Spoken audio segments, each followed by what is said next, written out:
바울의 간증이 오늘 계속해서 소개되고 있습니다. 바울이 다메섹으로 가는 도중에 자신의 삶 속에서 예수님을 만나게 되었습니다.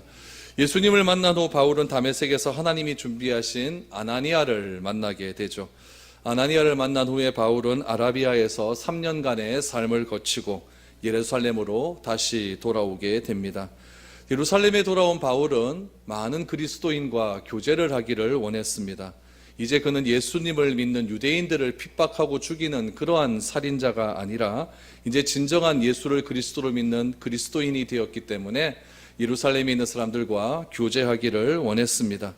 그런데 바울의 과거 때문에 많은 사람들이 그를 의심합니다. 사람들의 의심은 혹시 자기가 위장을 해서 예수를 믿는 사람들을 혹여나 다시 잡아가려는 것이 아닌가라고 하는 의심을 하기 시작을 했습니다. 그 의심을 해소시켜 주실 한 사람이 예루살렘에서 갑자기 등장을 합니다. 그 사람의 이름이 바나바라고 하는 사람입니다. 바나바가 바울은 예수님을 진짜 만났다라고 하면서 예루살렘 교회에서 의심하는 많은 사람들, 또 베드로를 비롯한 많은 사도들에게 바울이 진짜 예수님을 만났다라고 변호를 해 주었습니다.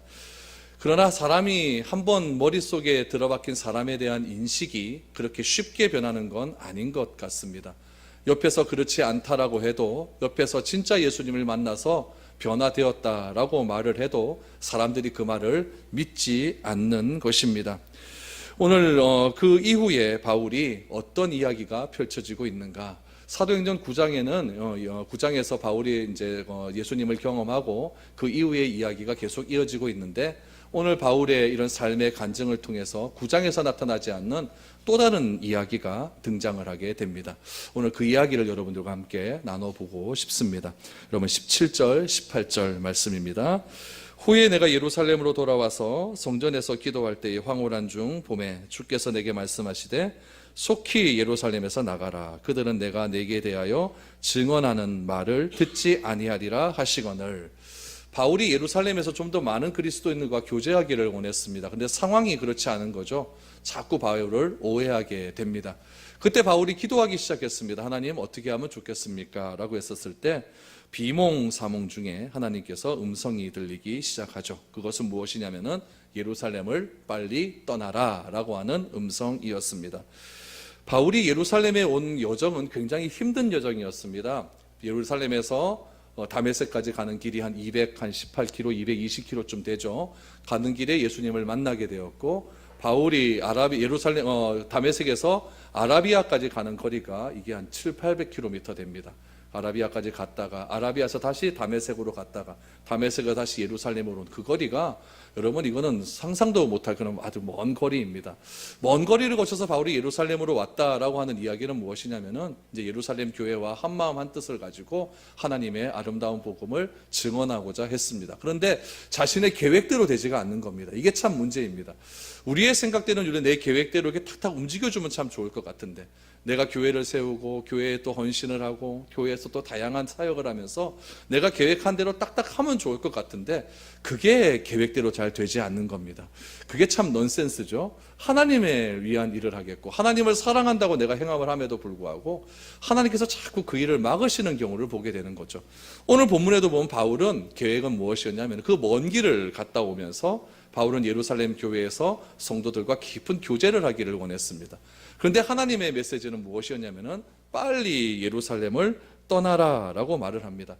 여러분 바울의 입장에서 한번 생각해 보죠. 바울이 이제 변화가 되었습니다. 변화가 되고 이제는 예전 일은 다 과거에 잊혀버리고 이제 새로운 사람으로 변화돼서 좀 교회에서 뭔가 좀 하려고 하는데 교회가 딱 가로막아 버리니까 바울의 마음속에 굉장히 섭섭함이 있었을 것 같습니다. 섭섭함도 있을 거고 아쉬움도 있었을 거고 다양한 감정들이 많이 그렇게 교차되었을 것입니다. 바울이 간증을 함에도 불구하고 사람들은 바울의 간증을 받아들이려고도 하지 않습니다.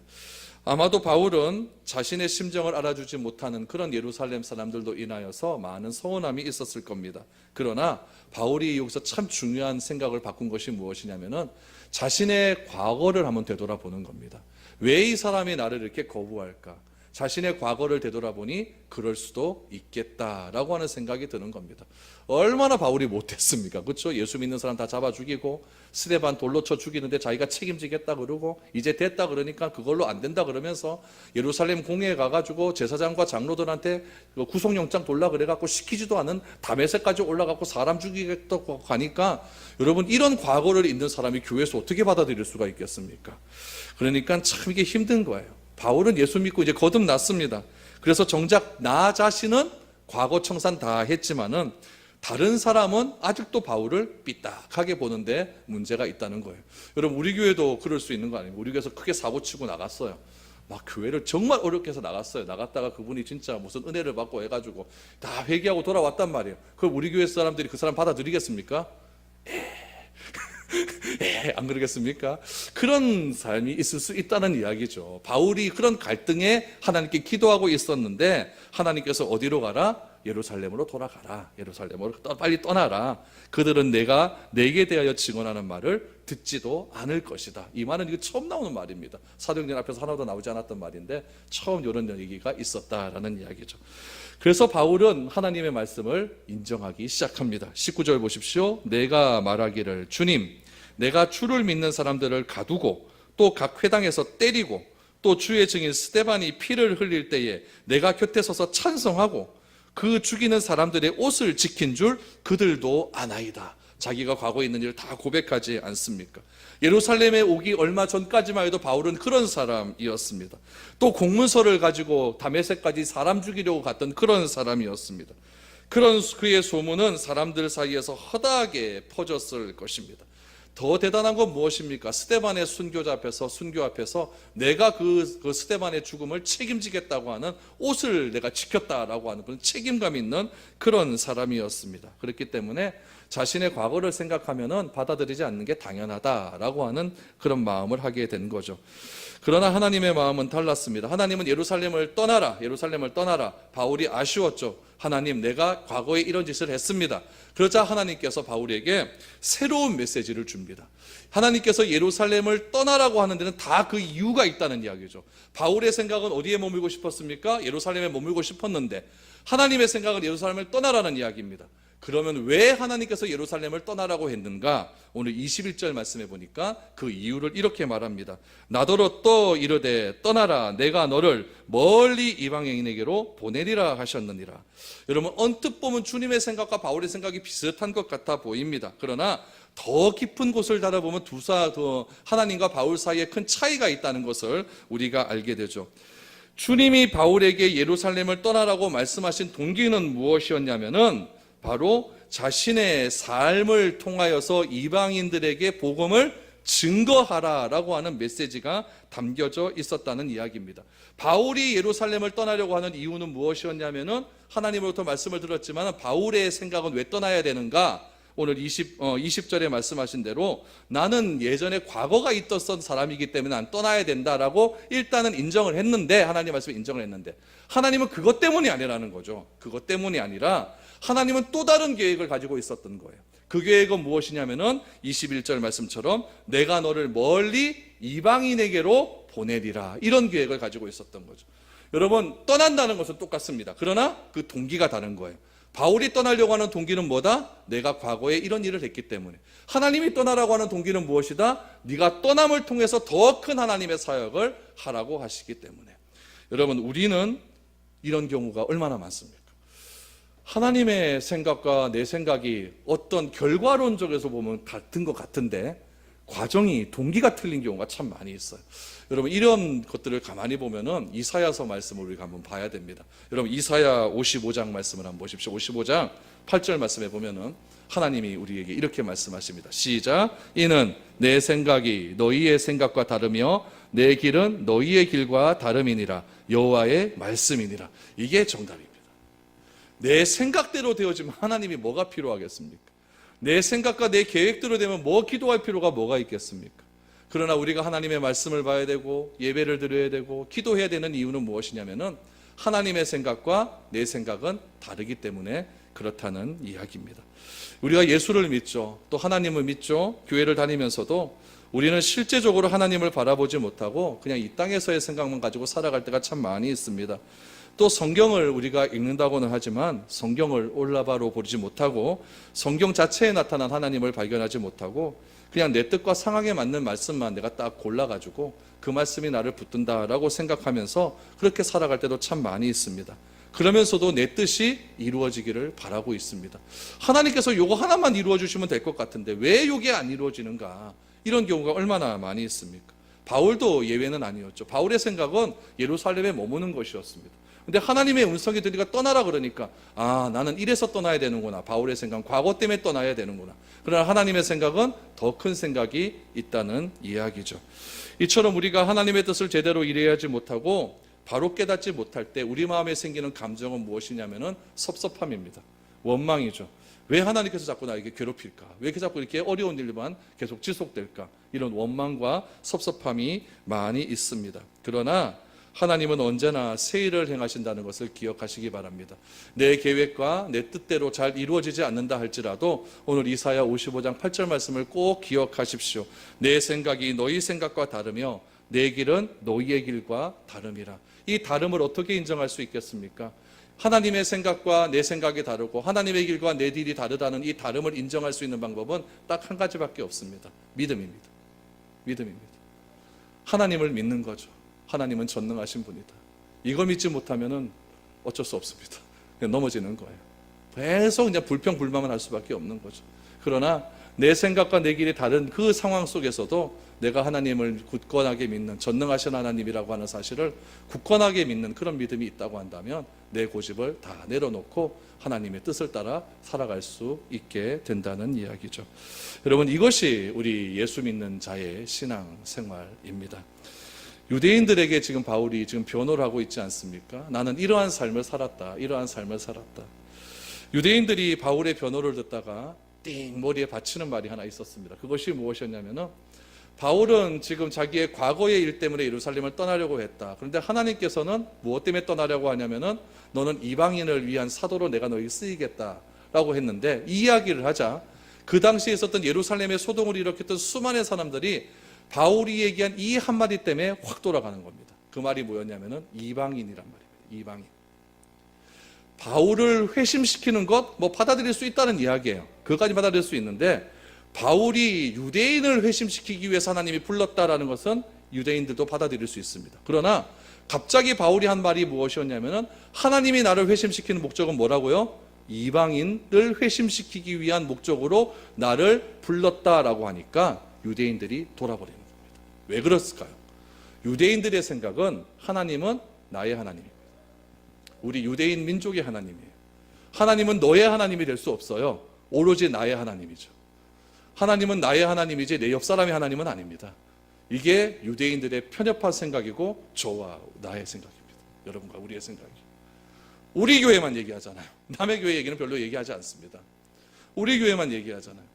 이 유대인들이 지금 폭동을 또 갑자기 막 군중이 소란을 일으키는 이유는 무엇이냐면은 바울이 회심을 했는데 그 회심의 결과로 인하여서 이방인에게 나를 믿고 나를 이렇게 사랑하시는 그 하나님이 이방인에게도 복음이 증거되어야 된다는 그 사실 때문에 또다시 폭동이 일어나기 시작하는 겁니다. 22절 말씀을 보십시오.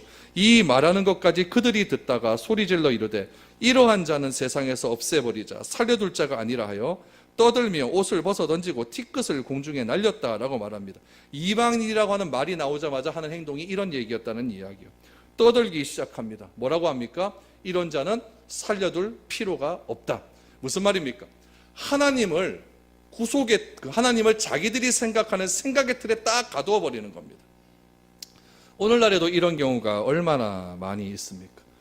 교리와 율법이라고 하는 명분하에 하나님을 그 안에 가두어 버립니다. 그런 사람들이 바리새인들입니다. 그런 사람들이 율법주의자들입니다. 그런 사람들은 우리들의 귀를 다 가로막고 마음도 가로막고 눈도 가로막고 오로지 자신들이 경험했던 전통과 전례에 따라서 하나님을 판단하고 생각하려고 합니다. 우리들도 그런 마음은 벗어버려야 됩니다. 하나님의 생각이 어떻게 내 생각으로 이해할 수가 있는 그런 분이시겠습니까? 내 생각의 틀 안에서 하나님을 어떻게 판단할 수가 있겠습니까? 내가 하지 못하는 것 하나님이 못하실까요? 아닙니다. 내가 하지 못하는 것을 하나님은 하실 수 있는 분이기 때문에 그분을 가리켜서 하나님이라고 합니다. 그런데 우리는 생각할 때 어떻게 생각하냐면은 어려운 일이 닥치고 힘든 일이 닥쳤을 때 내 생각 속에서 안 되니까 하나님도 안 된다라고 판단을 해버립니다. 그렇기 때문에 자꾸 내 힘으로 하려고 그렇게 노력을 하는 거예요. 지금 이들의 생각은, 유대인들의 생각은 하나님은 나의 하나님입니다. 아브라함의 하나님, 이삭의 하나님, 야곱의 하나님, 그 하나님이 내 하나님입니다. 이방인의 하나님인 것은 조금도 인정하지 않는 거예요. 하나님께서 바울을 회심시킨 이유는 이방인들과 임금들과 유대인들을 위한 그런 일들이었는데, 오늘 바울이 이방인들을 위해서 나를 불렀다라고 말씀을 하자 유대인들이 흥분하면서 이런 자는 살려둘 필요가 없다라고 말을 하면서 옷을 집어 던지고 티끝을 공중에 집어 던졌다는 거, 이거는 나 열받았다 이런 얘기입니다. 도무지 참을 수가 없다 이런 얘기라는 거죠. 여러분, 우리 교회라고 하는 우상에서 빨리 벗어나시기 바랍니다. 우리 교회라고 하는 우상, 우리 교회만 잘 되고 옆에 교회는 안 되면 될까요? 그건 굉장히 위험한 생각입니다. 우리 성경에도 보면은 우리 교회의 표지가 나와 있는데, 우리 헌법에도 보면은 교회의 표지가 됨 중에서 가장 중요한 것은 무엇이냐면은 교회의 보편성입니다. 교회는 어느 누구의 교회도 다 될 수 있는 겁니다. 어느 누구 한 사람이 독점을 하고 어느 누구 한 교회만 잘 된다 하고 하는 것은 굉장히 잘못된 일이죠. 제가 어떤 교회 가서 이런 얘기를 들었어요. 전도를 하는데 전도를 하다가 보고를 하면서 이렇게 보고합니다. 가난한 교회 가지 말고 우리 부자 교회 오세요. 이해를 잘 못하십니까? 어떤 사람을 전도하는데 그 사람이 딴 교회 가고 있었나 봐요. 그 사람을 뺏어오려고 하는데 가난한 교회 가지 말고 우리 부자 교회 오세요. 내가 그 얘기를 듣고 가슴이 찢어지는 듯한 아픔이 있었습니다. 교회가 부자? 그럼 그 교회는 건물이 있나 보네? 그 교회는 돈이 좀 있나 보네? 성도들이 그렇게 판단하고 우리 교회로 오라고 그렇게 땡기기 시작을 합니다. 아무런 의미 없는 겁니다, 여러분. 아무런 의미 없는 거예요. 그렇게 모아서 1000명 모으고 2000명 모아서 뭐 하려고 합니까? 여러분, 그런 거 갖고 하나님께서 기뻐하시는 일 아무데도 없습니다. 여러분, 가난한 교회가 있다고 한다면, 내가 보기에 가난한 교회 있다고 한다면 내 거 털어가지고, 교회 털어가지고 그 가난한 교회 도와주는 게 진짜 교회지, 가난한 교회, 부자 교회 그게 이원화 만들어버려가고 가난한 교회 가지 말고 부자 교회 오라고 하는 그 집사의 그 생각 자체가 틀려먹은 것 아니겠습니까? 우리 교회만 잘 된다고 하는 그런 우상에서 빨리 벗어나야 됩니다. 우리 교회도 잘 돼야 되고 옆에 교회도 잘 돼야 되고 하원 교회도 잘 돼야 되고 저기 하원 무슨 교회도 잘 돼야 되고 다 잘 돼야 됩니다. 왜냐하면 그 모든 것들이 다 그리스도의 몸이기 때문에 그렇습니다. 어떻게 내 교회만 잘 된다고 그렇게 말할 수가 있겠습니까? 그래서 이러한 생각들이 유대인들의 생각이었고 이러한 생각들이 종교인들의 생각이었다는 거예요. 이런 것들을 깨부수기 위해서 누가 오셨습니까? 예수님이 오신 거예요. 그래서 예수님이라고 하는 분, 하나님이라고 하는 분은 누구 한 집단, 한 종족에게만 종속된 그런 분이 아니라 하나님은 모든 민족의 하나님이다. 하나님은 모든 우주 가운데 계신 하나님이다. 그 하나님을 인정하기 위해서 예수 그리스도가 이 땅에 오셔서 나를 위하여 죽으신 건 맞지만은 특별히 내 옆 사람을 위해서도 죽으셨다는 것을 인정해야 된다는 거예요. 그래야만 교회가 보편적인 교회가 될 수가 있고 교회가 우주적인 교회가 될 수 있는 겁니다. 여러분, 우리 사랑하는 미래로 교회는 우리 교회라고 하는 우상에서 벗어날 수 있기를 바랍니다. 우리 교회는 맞아요. 맞는데 우리 교회만 잘 된다, 우리 교회만 좋아야 된다, 이런 것은 벗어나야 됩니다. 그래야 좀 멋있지 않습니까? 자꾸 이렇게 하려고 그렇게 하십니까? 지금 이런 것들 때문에 소동이 일어나게 된 거예요. 막 소동이 일어나니까 이제 보고가 들어가겠죠. 로마의 군대 천부장이 이런 소동을 이해할 수가 없었습니다. 그래서 바울을 체포하기 시작을 하죠. 24절부터 보십시오. 어떤 일들이 일어납니까? 천부장이 바울을 영내로 데려가라 명하고, 지금 너무나 소동이 일어나니까 영내로 데려가라는 거죠.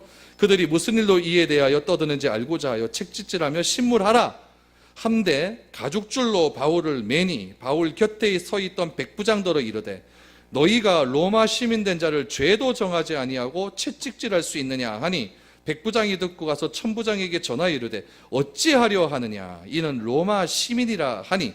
여러분, 결박을 당한 바울이 이제 자신을 신문하려는 백성들에게 한마디를 하는 겁니다. 천부장이 지금 바울을 영내로 데려가지 않습니까? 데려가가지고 천부장이 자기 부하였던 백부장에게 명령하는 겁니다. 가죽끈으로 묶어라. 바울이 한 저 한 말 때문에 지금 백성들이 난리가 나지 않았느냐. 가죽끈으로 묶어라. 그리고 책짓질을 해라 라고 얘기한 거예요. 그랬더니 바울이 백부장에게 얘기하는 거죠. 뭐라고 얘기합니까? 나 로마 시민인데 네 그럴 수 있느냐, 이렇게 하는 거예요. 그랬더니 백부장이 큰일 난 거죠. 큰일 나서 천부장에게 이야기합니다. 천부장님, 바울이 로마 시민이랍니다 라고 하니까 천부장이 놀라는 거예요. 왜 이 사실을 놀라느냐, 당시에는요 그냥 일반 시민이면 그냥 천부장 백부장이 잡아갖고 때려갖고 감옥에 넣으면 됩니다. 그런데 로마 시민일 경우에는 좀 다릅니다. 로마 시민이면은 재판을 받아야 돼요. 이거는 지금 재판이에요, 재판 아니에요? 이건 재판 아닙니다. 잡아 끌고 가는 과정 속에서 지금 소동이 일어나니까 바울이 변명 하나 합시다 라고 하면서 자신의 삶을 간증하는 과정이지 절대 이건 재판이 아니에요. 재판이야. 천부장은 재판할 수 있는 권한도 없는 거고요. 천부장이 갑자기 그 얘기를 듣자 얼굴이 노래지는 거죠. 로마 시민권을 가진 사람을 재판도 하지 않고 이렇게 책찍질하고 판단해버리면 큰일 나거든요. 로마법에 어긋나는 일이에요. 그러니까 이 천부장이 의아해하기 시작을 하는 거죠. 그래서 천부장이 굉장히 두려워하고 무서워하는 마음이 생긴 겁니다. 27절부터 보십시오. 천부장이 와서 바울에게 말하되 내가 로마 시민이냐 내게 말하라. 이르되 그러하다. 천부장이 대답하되 나는 돈을 많이 들여 이 시민권을 얻었노라. 바울이 이르되 나는 나면서부터라 하니 신문하려던 사람들이 곧 그에게서 물러가고 천부장도 그가 로마 시민인 줄 알고 또 그 결박한 것 때문에 두려워하니라 라고 말. 천부장은 로마 시민권을 가진 사람이 아니었어요. 어떻게 얻었습니까? 돈 주고 샀습니다. 돈 주고 샀어요.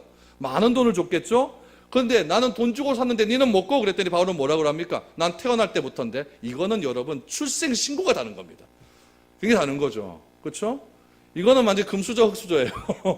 갑자기 부자 돼갖고 내가 이제 막 그런 거죠. 그렇죠? 그렇게 되다 보니까 이 천부장이 벌벌 떨기 시작을 합니다. 벌벌 떨면서 이거 큰일 났다, 큰일 났다. 이런 마음이 들게 되는 거죠.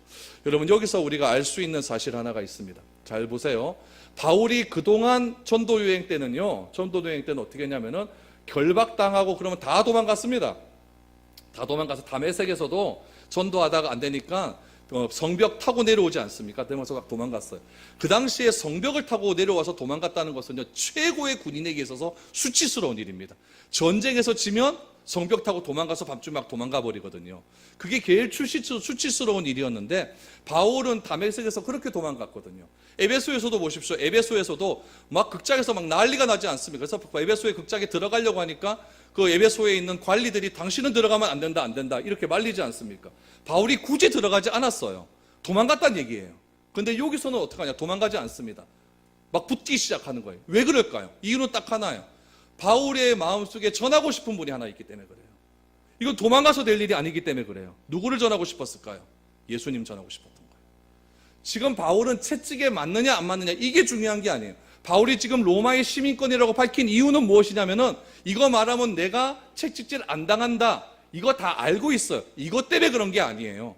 바울의 마음 가운데는 예수 그리스도가 있기 때문에 그 예수를 증거해야 된다는 그 사명감 때문에 이 예루살렘 시민들이 이방인의 사도로 나를 불렀다라고 하는 그 말 때문에 폭도가 일어나고 죽이라고 하는 그런 난리가 법석이라는 그런 소요가 일어났기 때문에 이 사람들의 내가 왜 이렇게 변화되었는가를 증언할 수 있는 능력을 바울은 행해야 되겠다는 마음이 너무나 컸다는 이야기죠. 그래서 바울은 그것을 전혀 문제 삼지 않았습니다. 지금 내가 채찍에 맞았다. 내가 로마 시민권자인데 지금 나를 재판도 없이 이렇게 나를 막 힘들게 했다. 이거 전혀 문제 삼지 않습니다. 너 나 로마 시민권자인데 너 이렇게 했어. 너 큰일 나. 내가 상소하면 넌 끝장이야. 이 말 한마디도 하지 않았습니다. 바울이 말하고자 하는 것은 예수 그리스도밖에 없었어요. 여러분 고린도전서 2장 1절에서 2절 말씀을 한번 보시기 바랍니다. 같이 읽죠. 시작. 형제들아 내가 너희에게 나아가 하나님의 증거를 전할 때에 말과 지혜의 아름다운 것으로 아니하였나니 내가 너희 중에서 예수 그리스도와 그가 십자가에 못 박히신 것 외에는 아무것도 알지 아니하기로 작정하였음이니라. 아멘. 바울은 공부 많이 한 사람이었습니다. 가말리엘 문학에 들어가려면 어떻게 한다고 그랬어요? 13살 때 모세오경을 딸딸 다 외워야 된다고 했습니다. 그 정도로 율법에 박식한 지식을 가진 그런 사람이었습니다. 세상적으로 자랑할 것이 얼마나 많았습니까? 바리새인 중에 바리새인이었죠. 가말리엘 문화였죠. 그리고 가장 교육의 도시였다는 다소에서 태어났죠. 태어나면서부터 로마의 시민권을 가진 사람이었죠. 얼마나 많은 자랑할 것이 있었습니까? 근데 바울은 복음을 전할 때에 절대 자신의 지식을 자랑하지 않았습니다. 자신의 지식을 갖고 말하지도 않았습니다. 심리학도 사용하지 않았고, 철학도 사용하지 않았고, 사회학도 사용하지 않았고, 종교학도 사용하지 않았습니다. 바울이 그 당시에 수사학을 얼마나 많이 배웠을까요? 그 당시에 바리새인이라면 수사학 잘 배워야 되거든요. 말하는 법을 말합니다. 그것 사용하지 않았습니다. 말과 지혜의 아름다운 것으로 안 했다라고 고린도전서 2장 1절에서 말하고 있지 않습니까? 바울이 말하고자 하는 것은 무엇이었습니까? 십자가, 그리스도의 십자가 외에는 아무것도 말하지 않기로 난 작정했다는 이야기예요. 바울이 말하는 십자가를 듣고 십자가의 복음을 듣고 그 사람이 십자가의 복음을 믿지 않았다고 한다면 십자가의 능력은 없는 겁니다.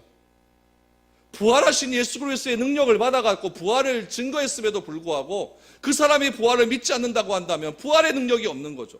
그러나 십자가와 부활을 증거할 때마다 얼마나 많은 사람들이 회심하고 돌아왔습니까? 바울은 그 십자가와 부활의 능력을 알고 믿었기 때문에 그 많은 수많은 군중의 무리에서, 수많은 군중의 무리에서 담대하게 말할 수 있는 겁니다.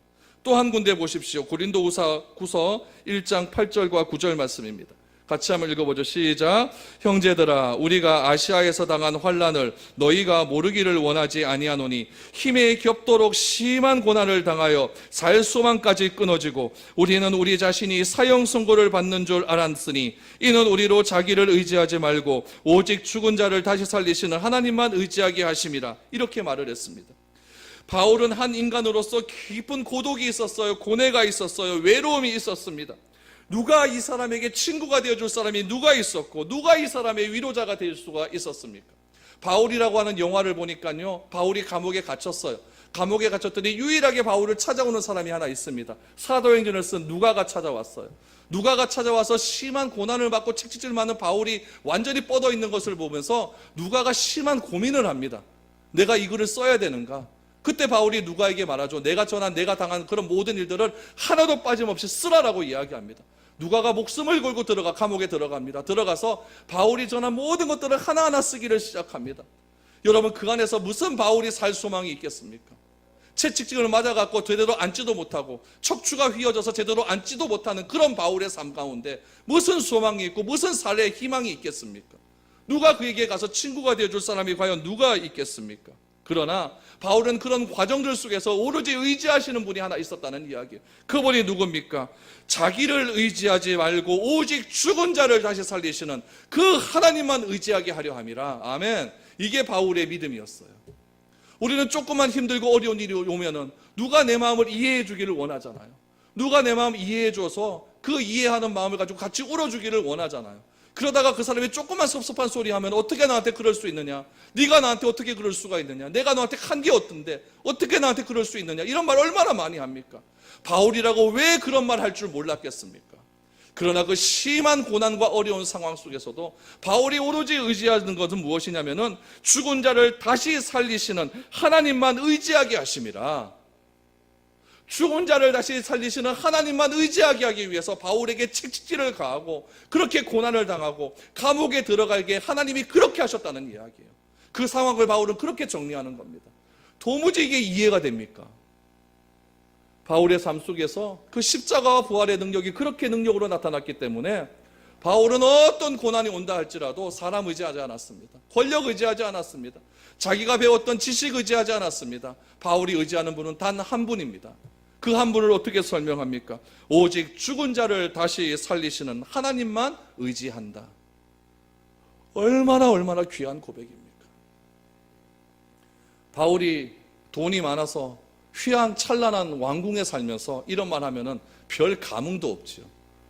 두들겨 맞고 지금 상황도 거의 두들겨 맞아서 죽을 상황 아닙니까? 그런 상황에서 바울이 이런 말을 한다는 걸 보십시오. 아시아에서 당한 환난을 너희가 다 알지 않느냐?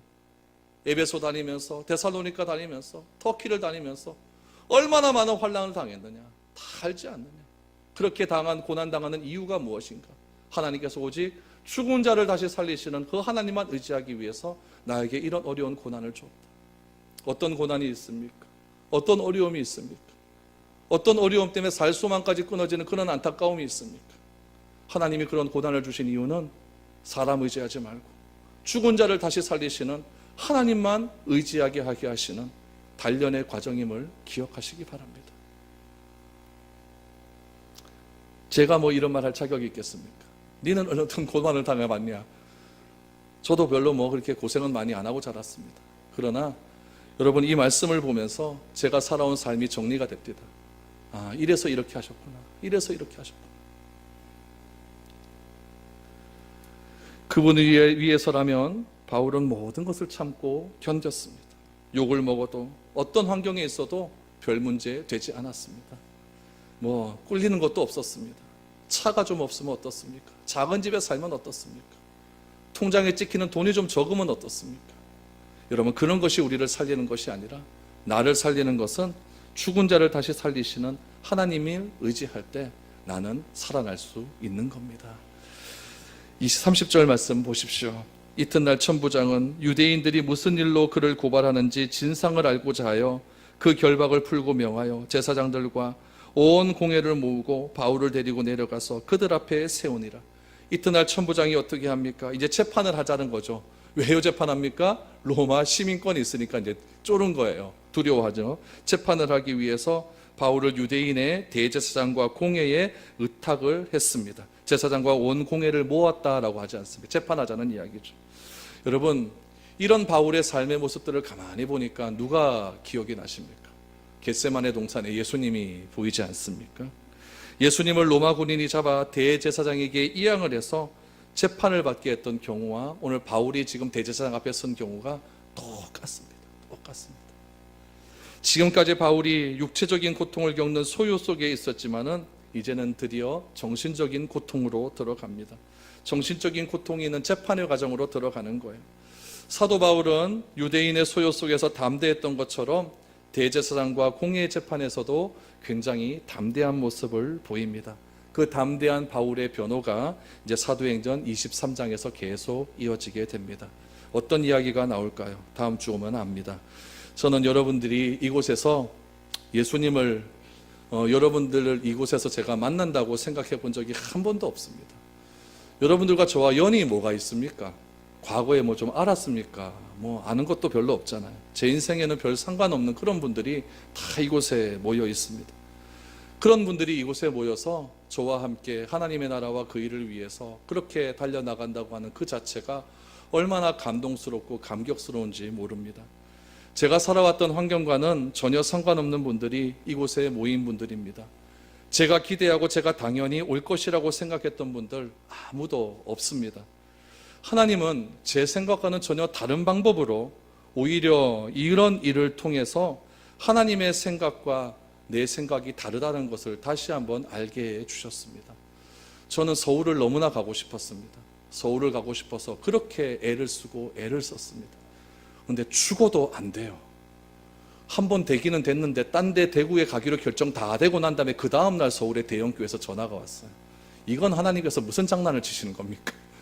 좀 미리 해주시지. 근데 그렇게 하지 않으시고 그 가운데서 하나님께서 선택을 요구하시더라고요. 어디로 갈래? 제 생각대로 된 일은 하나도 없습니다. 그러나 이 일이 하나님의 생각과 저의 생각이 다르기 때문에 생겨진 일이라고 저는 틀림없이 믿고 있습니다.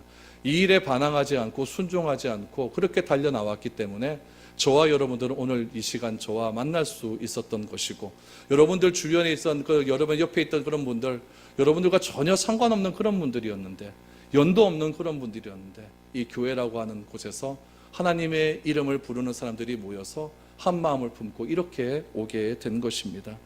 여러분, 내 생각은 틀리지만 하나님의 생각은 옳습니다. 그것을 믿고 따라가는 것이 신앙이고 믿음입니다. 왜 나는 이렇게 아플까요? 왜 나는 이렇게 힘들까요? 이렇게 원망하지 마시고 하나님의 생각을 따라가셨으면 좋겠습니다. 그러면 그 가운데에서 하나님이 주시는 귀한 은혜를 맛보게 될 것이고, 우리의 믿음과 우리의 삶의 모든 과정은 하나님께서 주신, 나에게 주신 이 귀한 은혜를 조금씩 알아가고 그 삶을 해석하는 데 있다는 것입니다.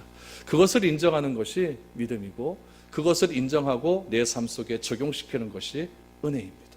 바울은 그것을 알았기 때문에 지금 이렇게 어려운 상황 속에서도 바울은 담대하게 그리스도를 증거할 수 있었습니다. 저와 여러분들의 삶들 속에서도 비록 힘들고 어려운 삶들을 하루하루 살아가고 있지만 그 하루하루 살아가는 가정 속에서 하나님을 인정할 수 있기를 바랍니다. 하나님을 믿으시고 신뢰하시고 은혜를 체험하셔서 그 은혜 속에서 내 삶 속에 나를 통해 드러나시는 하나님의 거룩한 영광을 맛볼 수 있는 저와 여러분들이 될 수 있기를 주님의 이름으로 축복드립니다.